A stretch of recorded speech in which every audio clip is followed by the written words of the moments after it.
Engalama egwiiridde abasaba ku Fido. Ettendo lyabadde likutte akati ng'abalokole bakoowola omutonzi munda mu kizimbe kya Fido mu kusaba kwa malya g'ekyemisana. Ekyaddiridde kwabaddeko okuwandagala kw'Engalama oba giyite siiringi olwo ezabadde ennyimba ne zifuuka ebiwoobwe nga balajana bata nsonyi omukati. Ekyaddiridde kwabadde kuwandagala kw'Engalama oba kiyite siiringi olwo ezabadde ennyimba ne zifuuka ebiwoobwe nga balajana batandise baleme kufiira mu kizimbe. Eno y'embeera eyabadde mu kusaba kwa lunch hour ku Fido eggulo. Okusaba kuno kukulemberwa Pastor Isaac Kyobe Kiweweesi.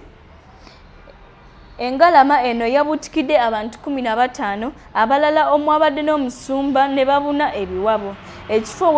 Ekifo mwe babadde basabira kiyitibwa Fido Theatre Outrodrum edda ekyayitibwa Odeon Cinema. Engalama yaakyo ebadde yakaddiwa kubanga ekizimbe kino kyazimbibwa mu 1960. Poliisi yagenze bukubirire mu kifo kino okutaasa embeera era abantu 15 be baggiddwa mu biyinja n'emitayimbwa nga bafunye ebisago. Pastor Kiweweesi wano walina ekkanisa ye eya House of Rest Ministry gyagattako ne TV. Embeera eno yasannyalazza emirimu ku kizimbe kino era poliisi n'eragira abantu baggalewo.